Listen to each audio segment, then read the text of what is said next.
ನಿರ್ಣಯ, ನನ್ನ ಆತ್ಮವಿಶ್ವಾಸ, ನನ್ನ ದೇವರುಗಳ ಒಂದು ನಿರ್ಣಯ. ಬಹುಶಃ ಕೈ ಹಾಕಬಾರದ ಜಾಗದಲ್ಲಿ ಯಾರೋ ಒಬ್ಬರು ಕೈ ಹಾಕಿ ಅವು ಕೈ ಸುಟ್ಕೊಂಡ್ರು. ಆದರೆ ನನ್ನ ಜನ, ನಮ್ಮ ತಾಲೂಕು, ನಮ್ಮ ಸ್ವಾಭಿಮಾನ, ನಮ್ಮ ಸಂಘ ಸಂಸ್ಥೆಗಳು, ನಮ್ಮ ಜನರಲ್ಲೇ ಇರಬೇಕನ್ನುವಂಥ ಅವರ ಪ್ರೀತಿ, ಆ ನಿಟ್ಟಿನಲ್ಲಿ ನಮ್ಮ ತಾಲೂಕಿನ ದೇವರು ಇದೊಂದು ಪ್ರಚಂಡವಾಗಿರ್ತಕ್ಕಂಥ ಜಯವನ್ನು ನಮಗೆ ಒದಗಿಸಿಕೊಂಡಿದ್ದಾರೆ. ನನ್ನ ದೇವರುಗಳಿಗೆ, ನನ್ನ ತಾಲೂಕಿನ ಜನರಿಗೆ, ನನ್ನ ತಾಲೂಕಿನ ಹಿರಿಯರಿಗೆ ಮತ್ತು ಮತದಾರರಿಗೆ ಈ ಗೆಲುವನ್ನು ನಾನು ಸಮರ್ಪಣೆ ಮಾಡ್ತೀನಿ.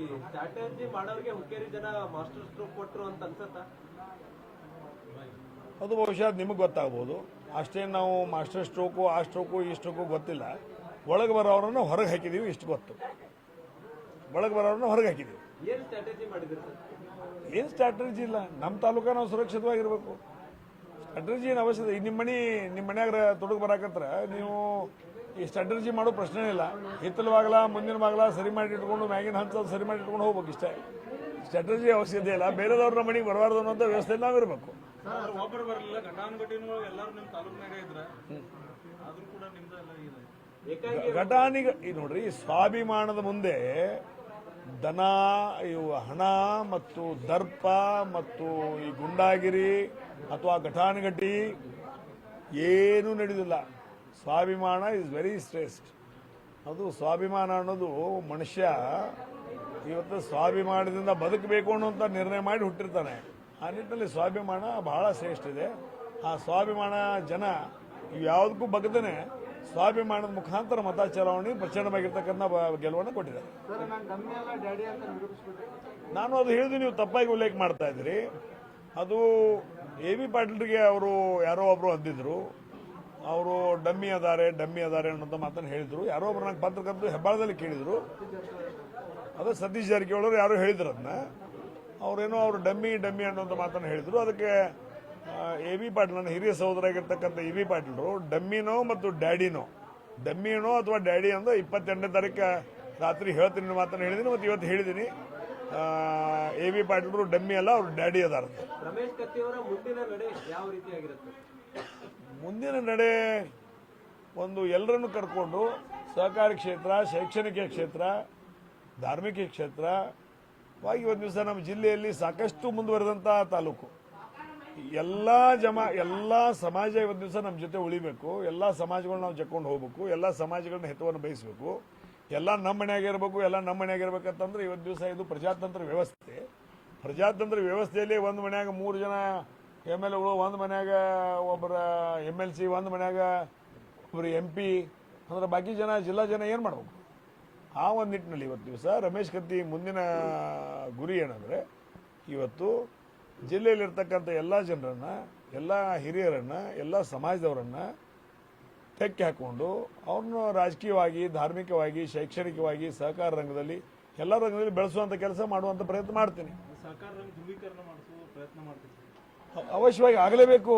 ಒಂದು ವೇಳೆ ಸಹಕಾರ ರಂಗ ಧ್ರುವೀಕರಣ ಆಗದೇ ಹೋದರೆ ಈ ಬರುವಂಥ DCC ಬ್ಯಾಂಕು ಮುಂದಿನ 5 ವರ್ಷಕ್ಕೆ DCC ಬ್ಯಾಂಕ್ ಎಲೆಕ್ಷನ್ ಆಗೋದಿಲ್ಲ. ಯಾಕೆ ಬ್ಯಾಂಕೇ ಇರೋದಿಲ್ಲ. ಅದ ಮುಂದೆ ಬ್ಯಾಂಕ್ ಇದ್ರನ್ನ ಎಲೆಕ್ಷನ್.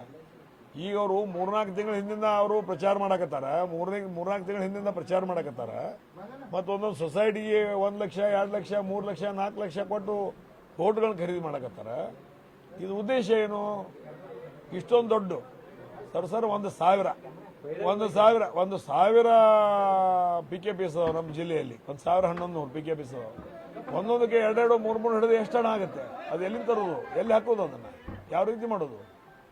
ಅದಕ್ಕೆ ನಾವು ಜಿಲ್ಲೆ ಎಲ್ಲ 15 ತಾಲೂಕಿನ ಜನರನ್ನ ವಿನಂತಿಯನ್ನು ಮಾಡ್ಕೊಳ್ತಾ ಇದ್ದೇನೆ. ಈ ಒಂದು ಚುನಾವಣೆ ಬಹಳ ಶ್ರೇಷ್ಠವಾಗಿದ್ದು, ಬಹಳ ಮಹತ್ವವಾಗಿದ್ದು, ಈಗಾಗಲೇ ಕಳೆದ 40 ವರ್ಷಗಳಲ್ಲಿ ಅಲ್ಲಿ ನಾನು ಸೇವೆ ಮಾಡಿದ್ದೇನೆ. 10 ವರ್ಷ ನಿರ್ದೇಶಕನಾಗಿ, 5 ವರ್ಷ ಉಪಾಧ್ಯಕ್ಷನಾಗಿ ಮತ್ತು 28 ವರ್ಷ ಅಧ್ಯಕ್ಷನಾಗಿ ಕೆಲಸ ಮಾಡಿದ್ದೇನೆ. ಆದರೆ ರೈತರಿಗೆ ಒಂದು ದಿವಸ 3,500ಕ್ಕಿಂತಲೂ ಹೆಚ್ಚು ಕೋಟಿ ಶೂನ್ಯ ಬಡ್ಡಿ ದರದಲ್ಲಿ ಸಾಲವನ್ನು ಕೊಟ್ಟಿದ್ದೀವಿ. ಮತ್ತು 4 ಸರ್ಕಾರಗಳು ಏನು ಸಾಲ ಮನ್ನಾ ಮಾಡಿದ್ದಾರೆ. ಇವತ್ತು ದಿವಸ ಯಡಿಯೂರಪ್ಪ ಇರ್ಬೋದು, ಜಗದೀಶ್ ಶೆಟ್ಟರ್ ಇರ್ಬೋದು, ಸಿದ್ದರಾಮಯ್ಯನವರು ಇರ್ಬೋದು, ಕುಮಾರಸ್ವಾಮಿ ಅವರು ಇರ್ಬೋದು, 4 ಜನ ಏನು ಒಂದು ಸಾಲ ಮನ್ನಾ ಮಾಡಿದ್ದಾರೆ. ಆ ನಿಟ್ಟಿನಲ್ಲಿ ಬೆಳಗಾವಿ ಜಿಲ್ಲೆಗೆ ಅತಿ ಹೆಚ್ಚು 3,200 ಕೋಟಿ 3,81,000 ಜನರ ಮನೆಗೆ ತಲುಪಿಸುವಂಥ ವ್ಯವಸ್ಥೆ ಮಾಡಿದ್ದೇನೆ. ಅದರ ಜೊತೆಗೆ ಕೇಂದ್ರ ಸರ್ಕಾರದ ವೈದ್ಯನಾಥನ್ ಕಮಿಟಿಯಲ್ಲಿ ಬಂದಿರತಕ್ಕಂಥ ನೂರಾರು ಕೋಟಿ ಹಣವನ್ನು ಸಹಿತ ಆಯಾ ಸೊಸೈಟಿಗಳಿಗೆ ಕೊಡುವಂಥ ಕೆಲಸ ಮಾಡಿದ್ದಾನೆ. ಸೊಸೈಟಿಗಳು ಇವತ್ತು 1996 ಹೆಂಗಿದ್ದು ಅದಕ್ಕಿಂತ ಈಗ ಆರ್ಥಿಕವಾಗಿ ಸಬಲವಾಗಿದ್ದಾವೆ, ಸ್ವಂತ ಕಟ್ಟಡಗಳು ಹೊಂದಿದ್ದಾವೆ, ಸ್ವಂತ ಗೋಡೌನ್ಗಳನ್ನು ಹೊಂದಿದ್ದಾವೆ, ವ್ಯವಸ್ಥಿತವಾಗಿದ್ದಾರೆ. ಅದಕ್ಕೆ ಈ ನಿಟ್ಟಿನಲ್ಲಿ ಚಿಂತನೆ ಮಾಡೋದ್ರ ಮುಖಾಂತರ ಬ್ಯಾಂಕ್ ಉಳಿಬೇಕು. ಬ್ಯಾಂಕ್ ಉಳಿದ್ರೆ ಸೊಸೈಟಿ ಉಳಿತದೆ, ಸೊಸೈಟಿ ಉಳಿದ್ರೆ ಬ್ಯಾಂಕ್ ಉಳಿತದೆ. ಮತ್ತು ಈ ಹಣ ಕೊಟ್ಟು ಖರೀದಿ ಮಾಡಿದ್ರೆ ಬ್ಯಾಂಕು ಉಳಿದಿಲ್ಲ, ಸೊಸೈಟಿ ಉಳಿದಿಲ್ಲ. ಮತ್ತು ಮುಂದಿನ 5 ವರ್ಷ ಬಿಟ್ಟರೆ DCC ಬ್ಯಾಂಕ್ ಎಲೆಕ್ಷನ್ ಬರೋದಿಲ್ಲ, ಎಲ್ಲೇ ಕೆಡಿಸೋಂಗಿಲ್ಲ. ವೈಯಕ್ತಿಕವಾಗಿ ಟಾರ್ಗೆಟ್ ಮಾಡಿದ್ರು ಅಂತ ಅನ್ಸುತ್ತೆ. ಯಾರು ನಾನು ವೈಯಕ್ತಿಕವಾಗಿ ಟಾರ್ಗೆಟ್ ಮಾಡಿದ್ರೆ ಯಾಕೆ ಅದಕ್ಕೆ ನನಗೇನು ಅನಿಸೋದಿಲ್ಲ. ವೈಯಕ್ತಿಕವಾಗಿ ಟಾರ್ಗೆಟ್ ಮಾಡಕ್ಕೆ ಏನದ ಅವ್ರೇನು ನಮ್ಮದು 12 ಗಂಟೆಗೆ ಎದ್ದು ಬರ್ತಾರು. 3 ತಿಂಗಳಲ್ಲೇ ನಾವು ಎಲ್ಲಾ ಬದಲಾವಣೆ ಮಾಡಿದೀವಿ, ಮಧ್ಯಾಹ್ನ 12 ಗಂಟೆಗೆ ಎದ್ದು ಬರ್ತಾರು. ಯಾರು ಒಂದಿಷ್ಟು ಮಾತುಗಳು ನೇರವಾಗಿ ನಿಮ್ಗೆ ಮಾರ್ಮಿಕ ಮಾತು ಮಾತಾಡೋದು.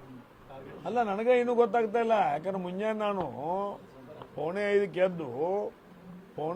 ಎದ್ದು 6 ಕಿಲೋಮೀಟರ್ ವಾಕಿಂಗ್ ಮಾಡಿ 6 ಗಂಟೆಗೆ ಬಂದು ಜ್ಯೂಸ್ ಕುಡಿದು ಪೇಪರ್ ಓದಿ ಸರ್ಸಾರ ಸ್ನಾನ ಮುಗಿಸ್ಕೊಂಡು ಹಣ್ಣು ತಿಂದು 8 ಗಂಟೆಗೆ ಜನಸೇವೆಗೆ ನಾ ರೆಡಿ ಇರ್ತಾನೆ. ಬಟ್ ಅದು ಯಾರ ಮ್ಯಾಗ ಆಶೆ ಅಂದವ್ರು ನಂಗೆ ಗೊತ್ತಾಗ್ತಾ ಇಲ್ಲ. ಅದು ಬಿಡಿಸಿ ಹೇಳಿದ್ರೆ ಉತ್ತರ ಕೊಡ್ಬೋದು. ವೈಯಕ್ತಿಕ ಟಾರ್ಗೆಟ್ ಮಾಡುವಂಥದ್ದು ಹೊಲ ಮಣಿ ನ್ಯಾಯ ರೊಕ್ಕ ರೂಪಾಯಿ ನಮ್ಮದೇನು ವ್ಯವಹಾರ ಇಲ್ಲ ಅವ್ರ ಜೊತೆ, ಏನೂ ವ್ಯವಹಾರ ಇಲ್ಲ.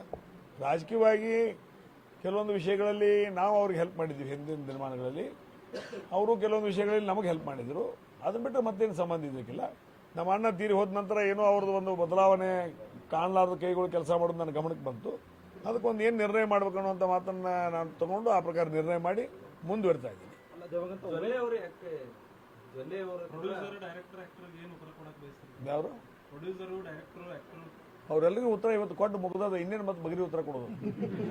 ಎಲ್ಲ ಯಾರ್ಯಾರಿಗೆ ಏನೇನು ಉತ್ತರ ಕೊಡ್ಬೇಕು ಜನ ಕೊಟ್ಟು ವಿಷಯ ಕ್ಲೋಸ್, ಮ್ಯಾಟರ್ ಕ್ಲೋಸ್ ಮಾಡಿದ್ದಾರೆ. ಜೊಲ್ಲೆ ಅವರು ಕೂಡ DCC ಬ್ಯಾಂಕ್ ವಿಚಾರದಲ್ಲಿ ಸಾಲ ಕೊಡೋದಿಲ್ಲ ಮಾಡುದಿಲ್ಲ ಅನ್ನುವಂತ ನಿಟ್ಟಿನಲ್ಲಿ ಬ್ಲಾಕ್ ಮೇಲ್ ಕೂಡ ಮಾಡುವಂತ ಪ್ರಯತ್ನ ಮಾಡಿದ್ರು. ಅದನ್ನೇ ತಿಳ್ಕೊಡ್ರಿ ಮನಸ್ಥಿತಿ. ಈಗ ನಾನು ಮಾತಾಡಕತ್ತೇನೆ. ಈಗ ಜಿಲ್ಲೆಯ 15 ತಾಲೂಕಿನ ರೈತ ಬಾಂಧವರಲ್ಲಿ ಸವಿನಯ ಪ್ರಾರ್ಥನೆ ವಿನಂತಿ, ನಿಮ್ಮನ್ನ ಅಲ್ಲಿಯ ರೈತರು ಒಂದು ಒಳ್ಳೆಯ ಸಂಸ್ಥೆಗೆ ಆಡಳಿತ ಮಂಡಳಿಗೆ ನಿಮ್ಮನ್ನು ಆಯ್ಕೆ ಮಾಡಿಕೊಟ್ಟಿದ್ದಾರೆ. ಆ ಒಂದು ನಿಟ್ಟಿನಲ್ಲಿ ನಿಮ್ಮ ಒಂದು ಆಡಳಿತ ಮಂಡಳಿ ಒಬ್ಬರಿಗೆ ನೀವು ಠರಾವ್ ಕೊಡಬೇಕಾಗುತ್ತೆ.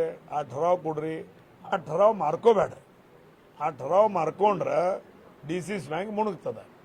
ಆ ಠರಾವ್ ಮಾರ್ಕೋಬೇಡ್ರಿ.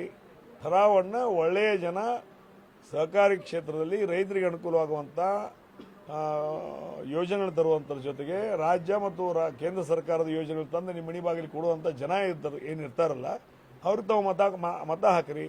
DCC ಬ್ಯಾಂಕ್ ಉಳಿತಾರೆ, ನಿಮ್ಮ ಸೊಸೈಟಿ ಉಳಿತದೆ, ನಿಮ್ಮ ಸೊಸೈಟಿಯಲ್ಲಿರ್ತಕ್ಕಂಥ PKPS ಇರ್ತಕ್ಕಂಥ ಎಲ್ಲ ರೈತ ಬಾಂಧವರಿಗೆ ಮತ್ತು ಇನ್ನೂ ಹೆಚ್ಚಿನ ಅನುಕೂಲತೆಗಳು ರಾಜ್ಯ ಸರ್ಕಾರ ಕೇಂದ್ರ ಸರ್ಕಾರದಿಂದ ತಂದು ಕೊಡುವಂಥ ವ್ಯವಸ್ಥೆ ಮಾಡ್ತೀವಿ. ಆ ಒಂದು ನಿಟ್ಟಿನಲ್ಲಿ ನೀವು ಆ ಹಣದಿಂದ ನಿಮ್ಮ ಉಡಿ ತುಂಬಿಕೊಳ್ಳೋದೇ ಆ ಹಣವನ್ನು ಬೇಡ ಅಂತ ಹೇಳ್ರಿ. ಒಂದು ವೇಳೆ ತೊಗೊಂಡದ್ದು ತಿರುಗಿ ಕೊಡ್ರಿ. ಆ ಬ್ಯಾಂಕಿನ ಮುಖಾಂತರ ಎಲ್ಲ ರೈತರ ಜಿಲ್ಲೆಯಲ್ಲಿರ್ತಕ್ಕಂಥ 4.5 ಲಕ್ಷ ರೈತರ ಉಡಿ ತುಂಬುವಂಥ ಕೆಲಸ ನಾವು ಎಲ್ಲ ಸಮಾಜವನ್ನು ಕಟ್ಕೊಂಡು ನಾವು ಮಾಡುವಂಥ ಕೆಲಸವನ್ನು ಮಾಡೋಣ. ಇದರಲ್ಲಿ ರಾಜಕಾರಣ ನನ್ನ ಮನೆಗೆ ಬರಬೇಕು ನಿನ್ನ ಮನೆಗೆ ಬರಬೇಕು ಅನ್ನೋಂಥ ಭಾವನೆ ಇದೊಂದು ಅಹಂಕಾರದ ಶಬ್ದ ಆಗ್ತದೆ. ನಾವು ಸೇವಕರು, ಆ ಭಾಗದ ಆ ಒಂದು ತಾಲೂಕಿನ ಸೇವಕರಾಗಿ ನಮ್ಮನ್ನು ಆಯ್ಕೆ ಮಾಡಿಕೊಟ್ಟಿರ್ತಾರೆ. ಆ ಸಂಘ ಸಂಸ್ಥೆಗಳ ಸೇವೆ ಮಾಡಬೇಕು, ರೈತರ ಸೇವೆ ಮಾಡಬೇಕು. ಆ ಒಂದು ನಿಟ್ಟಿನಲ್ಲಿ ಒಳ್ಳೆಯವರನ್ನು ತಾವು ಇವತ್ತಿನ ದಿವಸ ನಿಮ್ಮ ನಿರ್ದೇಶಕನ ಆಯ್ಕೆ ಮಾಡಿಕೊಡ್ರಿ. ಒಂದು ವೇಳೆ ಹಣ ಏನಾದರೂ ತೊಗೊಂಡು